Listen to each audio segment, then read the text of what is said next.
Hello everyone. तो कैसे हैं आप सभी लोग। नेविगेट इंस्टीट्यूट के ऑनलाइन प्लेटफॉर्म पर आप सभी का स्वागत है। और मध्य प्रदेश लोक सेवा आयोग के द्वारा एक नई वैकेंसी के लिए नोटिफिकेशन जारी किया गया है। अगर मैं वैकेंसी की बात करूं तो सहायक संचालक मतलब कि असिस्टेंट डायरेक्टर की पोस्ट यहां पर निकाली गई है। तो ये जो नोटिफिकेशन आपका आया है, इस नोटिफिकेशन को हम डिटेल में डिस्कस करने वाले हैं। सारी चीजें अपन डिस्कस करेंगे कि एग्जाम पैटर्न क्या रहने वाला है, एलिजिबिलिटी क्राइटेरिया यहाँ पे क्या रहेगा, कौन से स्टूडेंट इस फॉर्म को फिल कर सकते हैं। तो वीडियो को लास्ट तक आप जरूर देखिएगा, ठीक है। सबसे पहले हम यहाँ पे बात कर रहे हैं कि मध्य प्रदेश लोक सेवा आयोग के द्वारा 6/7/2026 को ये विज्ञापन निकाला है और उच्च शिक्षा विभाग के अंदर असिस्टेंट डायरेक्टर की जो पोस्ट है, इस पोस्ट को यहां पर निकाला गया है, ठीक है। अब आप देखिएगा यहाँ पे, अगर मैं ऑनलाइन फॉर्म की यहाँ पे बात करूं तो ऑनलाइन आवेदन जो आपके हैं वो ऑनलाइन आवेदन आपके क्या हो जाएंगे। ऑनलाइन आवेदन की जो डेट यहाँ पे रहेगी, तो ऑनलाइन आवेदन की जो प्रारंभ डेट है 17/7/2025 से आपके फॉर्म फिल होना स्टार्ट हो जाएंगे। मतलब कि एप्लीकेशन फॉर्म आपके जो है 17 जुलाई 2026 से स्टार्ट हो रहे हैं और आप इसको फिल कर सकते हो। मतलब कि लास्ट डेट जो रहने वाली है वो 16/8/2026 आपकी लास्ट डेट यहाँ पे रहने वाली है।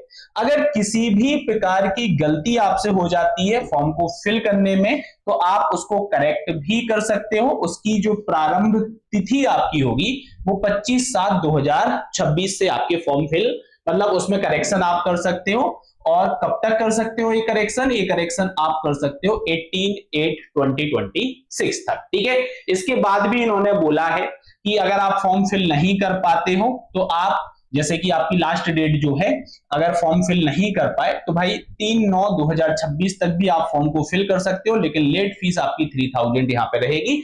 इसके अलावा और आपकी जो फीस है आपकी और भी आप फिल कर सकते हो, लेकिन ये फीस आपकी और बढ़ती जाएगी, ठीक है। तो ये तो आपकी ऑनलाइन जो है एप्लीकेशन फॉर्म के लिए होगी है इंफॉर्मेशन, ठीक है। नेक्स्ट यहाँ पे आयु की जो गणना होगी, एज की अगर हम बात करें तो वो 1 जनवरी 2027 से आपकी यहाँ पर काउंट की जाएगी, ठीक है। आयु की गणना आपकी यहाँ पे जो रहेगी 1 जनवरी 2027 से काउंट की जाएगी, ठीक है।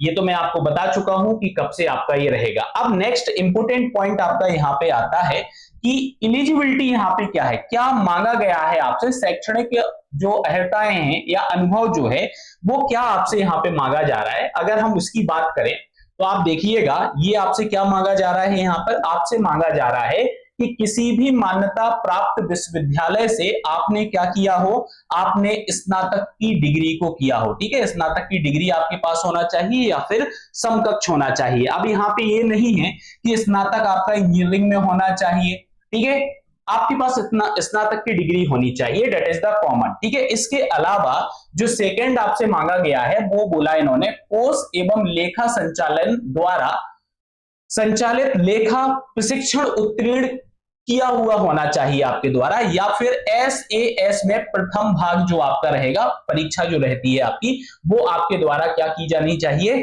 पास होना चाहिए, ठीक है। इसके अलावा अंकेक्षण मतलब लेखा एवं सम परीक्षा का जो है 5 वर्ष का कार्य अनुभव आपके पास होना चाहिए। क्या होना चाहिए, 5 वर्ष का कार्य अनुभव आपके पास होना चाहिए। तो ये सारी क्वालिफिकेशंस यहाँ पर है। अगर आपके पास ये सभी चीजें हैं तो आप जो है इस फॉर्म को फिल कर सकते हैं, ठीक है। रोजगार पंजीयन की बात करें तो रोजगार पंजीयन भी आपके पास होना चाहिए, ठीक है। तो जितने भी ये आपके दस्तावेज हैं ना, ये आपके क्या होना चाहिए, जो आपकी डेट इन्होंने बोली है ना लास्ट डेट, इसके पहले के आपके होना चाहिए, ठीक है। इसके पहले के आपके होना चाहिए जो भी एलिजिबिलिटी आपकी होगी, ठीक है। इसकी बाद की डेट की होगी तो उसको मान्य नहीं किया जाएगा, ठीक है। नेक्स्ट हम पॉइंट की बात करते हैं कि वैकेंसी जो आपकी रहेंगी वो वैकेंसी यहाँ पे कितनी निकाली गई है। तो अगर हम यहाँ वैकेंसी की बात करें तो टोटल वैकेंसी आप देख सकते हो 3 वैकेंसी, बहुत ज्यादा यहाँ पे वैकेंसी नहीं निकाली गई है, सिर्फ और सिर्फ 3 वैकेंसी यहाँ पे निकाली गई है, जिसमें यूआर कैटेगरी के लिए एक पद है, एक पद आपका एसटी कैटेगरी के लिए है और एक पद आपका ओबीसी कैटेगरी के लिए है। ठीक है, बाकी आप यहाँ पे देख सकते हो महिलाओं के लिए कोई भी आरक्षित पद नहीं है और पीडब्ल्यू कैंडिडेट्स के लिए आपके या फिजिकल हैंडीकैप्ड कैंडिडेट्स के लिए भी यहाँ पे कोई पद नहीं है। बस टोटल आप यहाँ पे देख सकते हो एक ओबीसी में, एक एसटी में और एक यूआर कैटेगरी के अंदर आपकी पोस्ट निकाली गई है। ठीक है, पद का नाम मैं आपको शुरू में बता चुका हूं, असिस्टेंट डायरेक्टर का आपका ये पद रहने वाला है। उच्च शिक्षा विभाग के अंतर्गत ये पद आपका है।